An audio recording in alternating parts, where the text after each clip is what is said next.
नमस्कार दोस्तों, आपका स्वागत है आपके अपने YouTube channel study with Jupiter में। दोस्तों, आज हम राष्ट्रीय आंदोलन का भाग 18वां देखेंगे तथा इसके अंतर्गत प्रमुख क्रांतिकारी संगठन व लोगों का ये भाग 3 होगा। इसमें हम प्रमुख क्रांतिकारी लोगों को आज पढ़ेंगे तथा ये भी देखेंगे आज़ाद था, आज़ाद हूँ और आज़ाद रहूँगा ये किसका वक्तव्य था, और इसमें प्रमुख क्रांतिकारी लोगों के बारे में भी चर्चा करेंगे।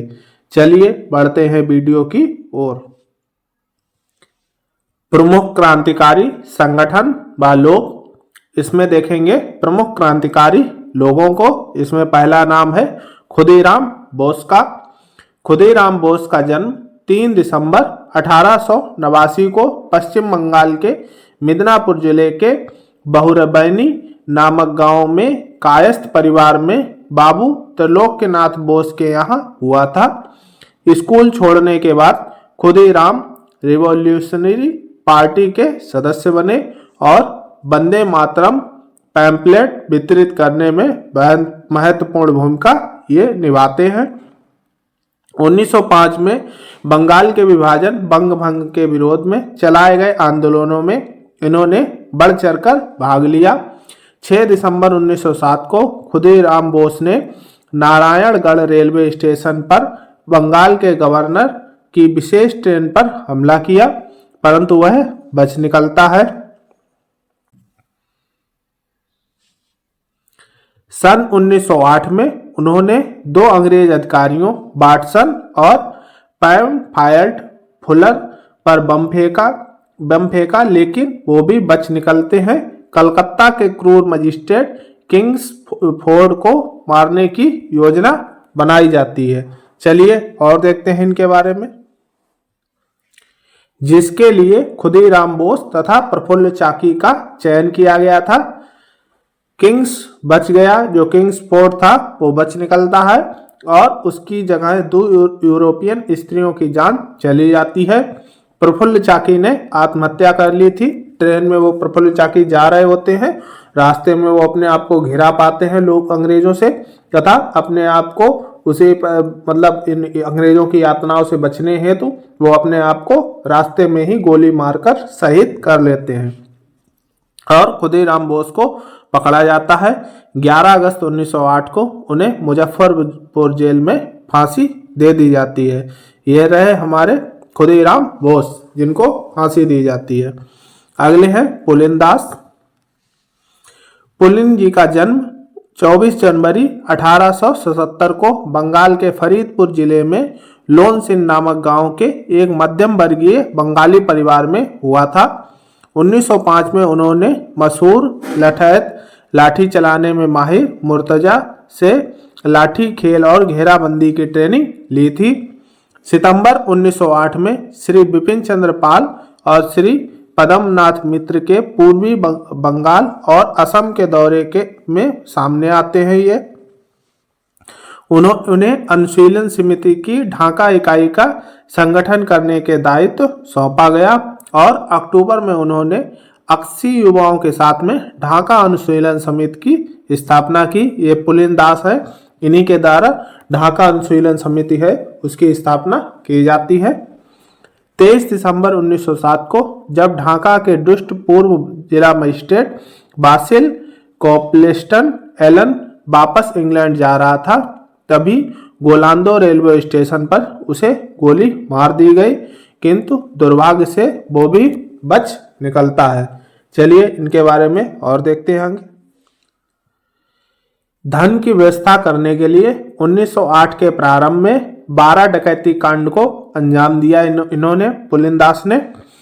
1910 में जेल से रिहा होने के बाद वह दोबारा क्रांतिकारी गतिविधियों को तेजी करने में लग गए। अंग्रेज सरकार ने ढाका षड्यंत्र केस में पुलिन व उनके 46 साथियों को जुलाई 1910 को दोबारा गिरफ्तार कर लिया। सन 1919 में पूरी तरह से इनको रिहा कर दिया गया, हालांकि बीच बीच में जेल जाते रहते, निकलते रहते, इस तरीके से इनका प्रक्रिया चलती रहती है। 1920 में भारत सेवक संघ की इन्होंने स्थापना करते हैं। हक कथा और स्वराज नामक 2 पत्रिकाएं इनके द्वारा निकाली जाती हैं। भारत सेवक संघ को भंग कर दिया और अंततः 1922 में सक्रिय राजनीति से संन्यास उन्होंने ले लिया। 1928 में उन्होंने कलकत्ता में मच्छू बाजार में बांग व्यायाम समिति की स्थापना की। 17 अगस्त 1949 को इनकी लास्ट में मृत्यु हो जाती है। अगले हमारे क्रांतिकारी हैं ऊधम सिंह। ऊधम सिंह का जन्म 26 दिसंबर 1899 को पंजाब प्रांत के संगरूर जिले के सुनाम गांव में एक कंबोज सिख परिवार में हुआ था। सन 1901 में ऊधम की माता और 1907 में उनका पिता का निधन हो जाता है। ऊधम सिंह के बचपन का नाम शेर सिंह और उनके भाई का नाम मुक्ता सिंह था और मुक्ता सिंह के ऊपर ही सारी जिम्मेदारियां आ जाती हैं पिता और माता की मृत्यु के बाद में। चलिए और देखते हैं इनके आगे के जीवन के बारे में। 1917 में उनके बड़े भाई का भी देहांत हो गया। उस समय तक ये अनाथालय में रहते थे क्योंकि इनके माता पिता की मृत्यु हो गई थी और बड़े भाई द्वारा इनका लालन पालन किया जा रहा था और बड़े भाई की भी मृत्यु 1917 में हो जाती है। 1919 में इन्होंने अनाथालय छोड़ दिया और क्रांतिकारियों के साथ मिलकर आज़ादी की लड़ाई में ये शामिल हो जाते हैं। ऊधम सिंह 13 अप्रैल 1919 को घटित जलियांवाला बाग नरसंहार के प्रत्यक्षदर्शी थे और ये उस समय बच गए थे। जलियांवाला बाग की मिट्टी हाथ में लेकर माइकल ओ डायर को सबक सिखाने की प्रतिज्ञा ले ली। अपने इस ध्येय को अंजाम देने के लिए ऊधम सिंह ने विभिन्न नामों से अफ्रीका, नैरोबी, ब्राजील, अमेरिका की यात्रा की। सन 1934 में ऊधम लंदन पहुंच जाते हैं। जलियांवाला बाग हत्याकांड के 21 साल बाद 13 मार्च 1940 को रॉयल सेंट्रल एशियन सोसाइटी की लंदन के काक्सटन हॉल में बैठक थी जहां माइकल ओ डायर भी वक्ताओं में से एक था। ऊधम सिंह उस दिन समय से ही बैठक स्थल पर पहुंच जाते हैं। अपनी रिवाल्वर उन्होंने एक मोटी किताब में छिपा ली थी। 2 गोलियां माइकल ओ डायर को लगी जिससे उसकी तत्काल मौत हो गई। 4 जून 1940 को ऊधम सिंह की हत्या का दोषी ठहराया गया और 31 जुलाई 1940 को उन्हें पेंटल विलेज जेल में फांसी दे दी जाती है। इस प्रकार से ऊधम सिंह का कुछ जीवनी है। हालांकि जलियांवाला बाग कांड में इसके बारे में हमने विस्तार से चर्चा की थी। माइकल ओ डायर और दूसरा जो डायर था, 2 डायर थे इसमें, एक लेफ्टिनेंट गवर्नर था और एक उस टाइम जनरल था। इसमें अब भेद है, जो जनरल था उस टाइम पे जिसने गोलियां चलाई थी वो हालांकि पहले ही मर जाता है 1927 के आसपास में, या और जो दूसरा डायर होता है जो लेफ्टिनेंट गवर्नर होता है उस टाइम पे, ये माइकल ओ डायर होता है जिसकी हत्या ऊधम सिंह द्वारा की जाती है, जिसके मतलब आदेश का पालन में ये सब काम किया गया था। चलिए अब अगले क्रांतिकारी को देखते हैं। सरदार भगत सिंह। भगत सिंह का जन्म 28 सितंबर 1907 को एक सिख परिवार में होता है। इनकी जन्मभूमि बंगा गांव पश्चिमी पंजाब में है जो अब पाकिस्तान में है। उनके पिता का नाम सरदार किशन सिंह और माता का नाम विद्यावती कौर था तथा प्रमुख क्रांतिकारी सरदार अजीत सिंह के ये भतीजे थे। अजीत सिंह के बारे हमने पिछले वीडियो में भी पढ़ा था बहुत सारा, उन्हीं के ये भतीजे थे। भगत सिंह ने राजगुरु के साथ मिलकर 17 दिसंबर 1928 को लाहौर में सहायक पुलिस अधीक्षक रहे अंग्रेज अधिकारी जेपी सैंडर्स को मार दिया था। इस कार्रवाई में क्रांतिकारी चंद्रशेखर आजाद ने उनकी पूरी सहायता की थी। क्रांतिकारी साथी बटुकेश्वर दत्त के साथ मिलकर भगत सिंह ने वर्तमान नई दिल्ली में स्थित ब्रिटिश भारत की तत्कालीन सेंट्रल असेंबली के सभागार संसद भवन में 8 अप्रैल 1929 को अंग्रेज सरकार को जगाने के लिए बम और पर्चे फेंके थे। बम फेंकने के बाद वहीं पर दोनों ने अपनी गिरफ्तारी दी थी। बटुकेश्वर दत्त और भगत सिंह ने उन्हें जेल में अंग्रेजों ने एक लेख भी लिखा जिसका शीर्षक था मैं नास्तिक क्यों हूँ। ये इनका बहुत फेमस जो शीर्षक है वो है। जेल में भगत सिंह व उनके साथियों को ने 64 दिनों तक भूख हड़ताल की थी। उनके एक साथी यतीन्द्रनाथ दास ने भूख हड़ताल में अपने प्राण त्याग दिए थे। कहीं कहा यह भी जाता है जो यतीन्द्रनाथ दास हैं उनकी जो अर्थी है वो सुभाष चंद्र बोस उस समय जेल से लेने के लिए पहुंचे थे। इसके बारे में पुष्टि नहीं है, लेकिन सुनी सुनाई बात यह भी है कि सुभाष चंद्र बोस और भगत सिंह की मुलाकात पहली बार यहीं पर होती है। चलिए आगे और देखते हैं। 26 अगस्त 1930 को अदालत ने भगत सिंह को सुखदेव व राजगुरु के साथ फांसी का फरमान जारी कर दिया। 23 मार्च 1931 को शाम के करीब 7:33 पर भगत सिंह व दो साथियों सुखदेव व राजगुरु को फांसी दे दी जाती है। हालांकि फांसी की तारीख 30 मार्च निश्चित की गई थी, लेकिन पहले दे दी जाती है क्योंकि कराची में कांग्रेस का अधिवेशन होने लगता है और अंग्रेजों का डर था कि उस समय हो सकता ऐसी स्थितियां उत्पन्न हो जाएं कि भगत सिंह को छोड़ना पड़े, इसलिए ये उसे पहले ही फांसी लगा देते हैं। फांसी के बाद कहीं कोई आंदोलन ना भड़क जाए, इसके डर से अंग्रेजों ने पहले इनके मृतक के शरीर के टुकड़े किए, फिर इसे बोरियों में भरकर फिरोजपुर की ओर ले गए, जहां घी के बदले मिट्टी तेल डालकर ही इनको जलाने जाने लगा। इसके बाद लोग अंग्रेजों के साथ साथ गांधी को भी इनकी मौत का जिम्मेदार समझने लगे। इस कारण जब गांधी कांग्रेस के लाहौर अधिवेशन में हिस्सा लेने के लिए गए थे तो लोगों ने इन्हें काले झंडे से स्वागत किया। जो गांधी जी पहुंचते हैं लाहौर में, जो अधिवेशन होता है कांग्रेस का, वहां पे काले झंडे गांधी जी को इसीलिए दिखाए जाते हैं। 28 मार्च को ये अधिवेशन शायद होता है, उसमें इनको काले झंडे दिखाए जाते हैं। एक आध जगह पर गांधी जी पर हमला हुआ, किंतु उनके साथ चल रही पुलिस ने बचा लिया और बाद में गांधी जी से जो भगत सिंह के पिताजी होते हैं उन्हें अपने साथ में ट्रेन में बैठा लेते हैं अपनी जान बचाने के लिए, नहीं तो उस समय गांधी जी को मार दिया जाता वहीं पर। ये आप देख सकते हैं, ये उस समय का अखबार है द ट्रिब्यून, इसमें छपा हुआ है भगत सिंह के बारे में। भगत सिंह, राजगुरु एंड सुखदेव एक्सिक्यूटेड, ये लास्ट ये दिया गया है इसके बारे में, इंग्लिश अखबार है। और ये शहीद दिवस, इसीलिए 23 मार्च को शहीद दिवस भी मनाया जाता है। इस समय हमारे 3 आज़ादी के सपूत सुखदेव, थापर, भगत सिंह और शिवराम हरिराम राजगुरु जो ब्राह्मण थे, इनके तीनों को फांसी की सजा दी जाती है। चलिए आगे अगले क्रांतिकारी को देखते हैं। पंडित चंद्रशेखर आजाद।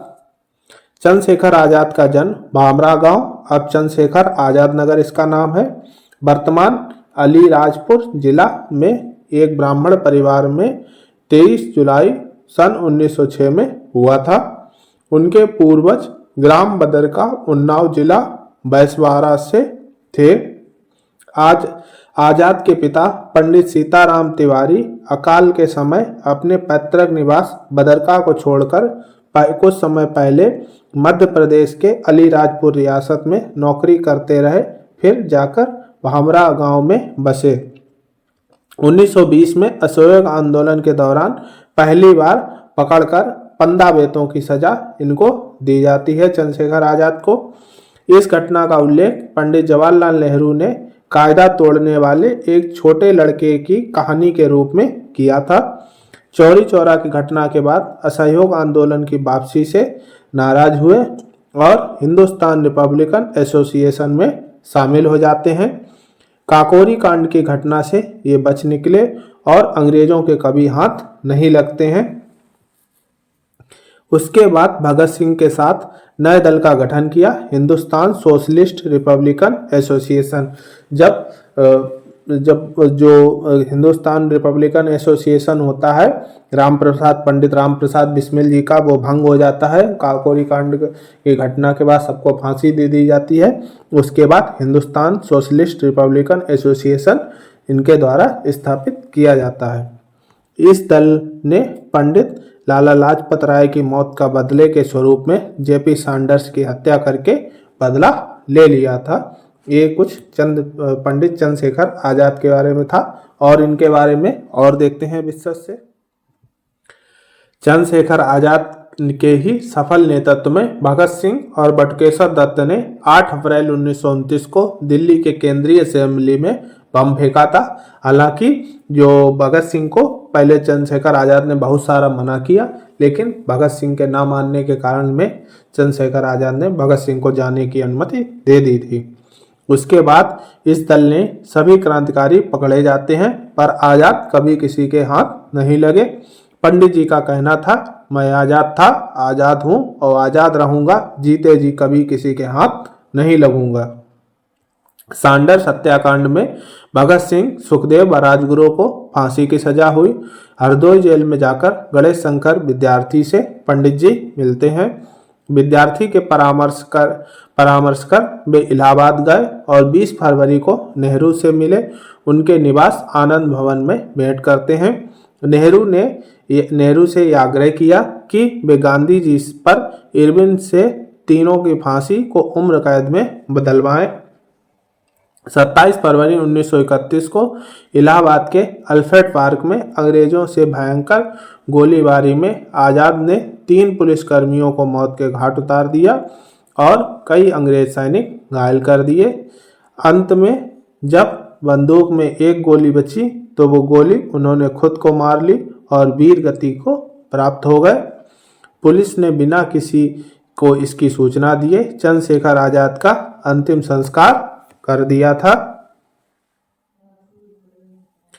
सतीश चंद्र सान्याल की पत्नी प्रतिभा सान्याल ने संबोधित करते हुए कहा कि जैसे बंगाल में खुदीराम बोस के बलिदान के बाद उनकी राख को लोगों ने घर में रखकर सम्मानित किया, वैसे ही आजाद को भी सम्मान मिलेगा। इसके बाद बताया जाता है जिस पेड़ के नीचे मुठभेड़ हुई थी अंग्रेजों के साथ में, उस पेड़ को भी बाद में अंग्रेजों द्वारा कटवा दिया गया था, क्योंकि उस जगह पर लोग पूजा करने लगे थे, तरह तरह के बंधन वगैरह उसमें बांधने लगे थे और इलाहाबाद में बहुत सारा जुलूस वगैरह निकाला गया था। अगले हमारे हैं शिवराम हरिराम राजगुरु। शिवराम हरिराम राजगुरु का जन्म भाद्रपद के कृष्ण पक्ष त्रयोदशी को संवत 1965 और विक्रमी ये है 1965। तदनुसार सन 1908 में पुणे जिला के खेड़ा गांव के एक ब्राह्मण परिवार में इनका जन्म होता है। 6 वर्ष की आयु में पिता का निधन हो गया और बहुत छोटी सी उम्र में ही वे वाराणसी में विद्याध्ययन करने के लिए और संस्कृत सीखने के लिए आ जाते हैं। वाराणसी में विद्याध्ययन करते हुए राजगुरु का संपर्क अनेक क्रांतिकारियों से हुआ। चंद्रशेखर आजाद से इतने प्रभावित हुए कि उनकी party Hindustan socialist Republican army से तत्काल जुड़ जाते हैं। आजाद की पार्टी के अंदर उन्हें रघुनाथ के छदम यानी झूठ नाम से, रघुनाथ नाम से, जो झूठा नाम होता है रघुनाथ, उस नाम से जाना जाता है। पंडित चंद्रशेखर आजाद, सरदार भगत सिंह और यतीन्द्रनाथ दास आदि क्रांतिकारी इनके अभिन्न मित्र थे। सांडर्स के वध करने में उन्होंने भगत सिंह तथा सुखदेव का पूरा साथ दिया था। 23 मार्च 1931 को इन्होंने भगत सिंह व सुखदेव के साथ लाहौर सेंट्रल में जेल में फांसी इनको दे दी जाती है, जैसे कि हमने पीछे भी देखा था। चलिए अब अगले क्रांतिकारी के बारे में देखते हैं। हमारे अगले क्रांतिकारी हैं सुभाष चंद्र बोस। नेताजी सुभाष चंद्र बोस का जन्म 23 जनवरी 1897 को उड़ीसा के कटक शहर में हिंदू बंगाली कायस्थ परिवार में हुआ था। उनके पिता का नाम जानकीनाथ बोस और मां का नाम प्रभावती था।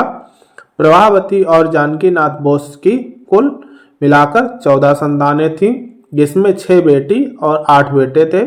सुभाष चंद्र उनकी 9वीं संतान और 5वें बेटे थे। ये आप देख सकते हैं सुभाष चंद्र का इतना बड़ा परिवार था। ये 5 सितंबर 1919 को ये इंग्लैंड चले जाते हैं।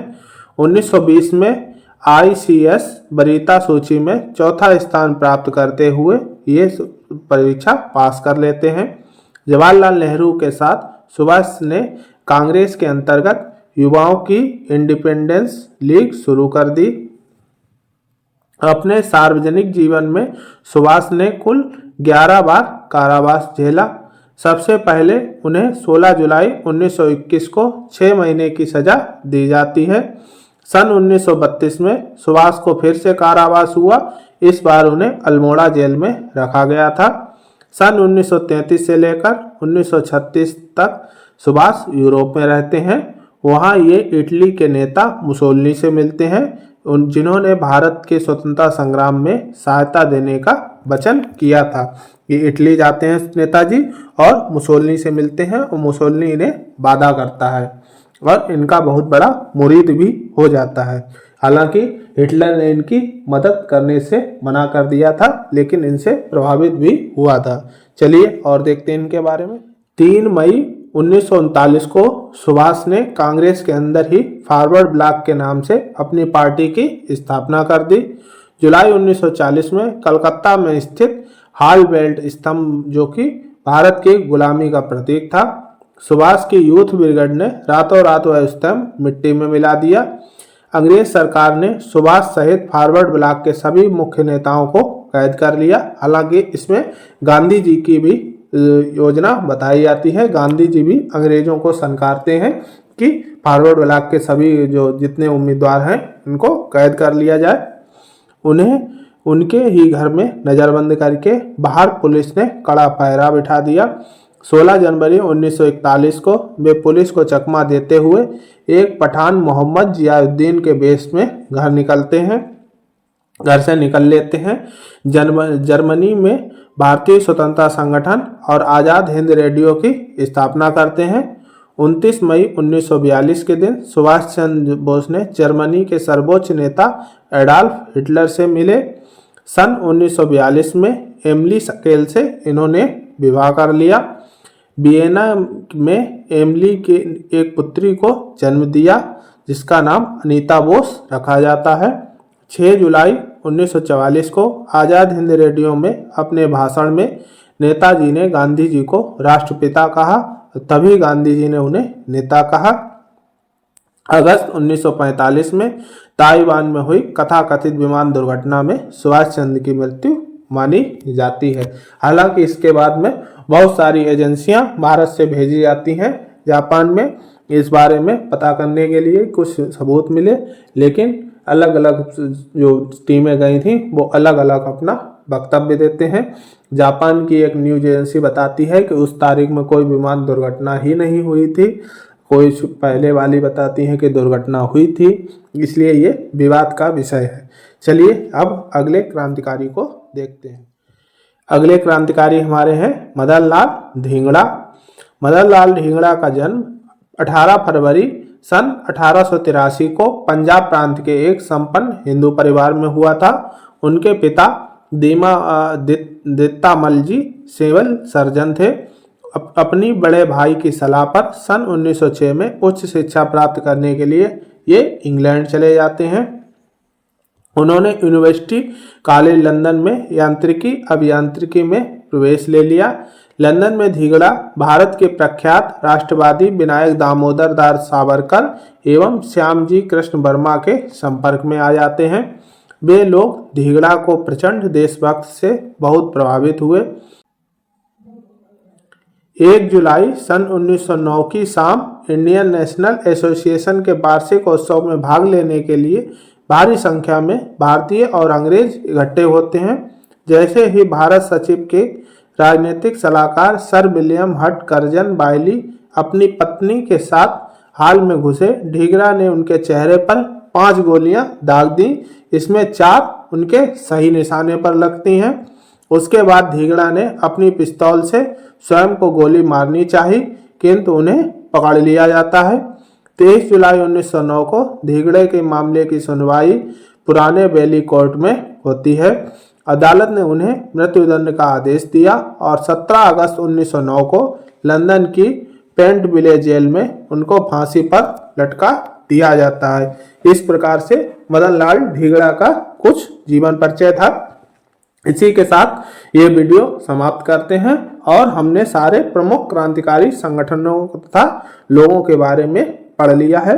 अगली वीडियो में हम आगे विषय पे चर्चा करेंगे। वीडियो अच्छा लगा हो तो लाइक करें, सब्सक्राइब करें तथा शेयर करें। आज के लिए इतना ही, धन्यवाद।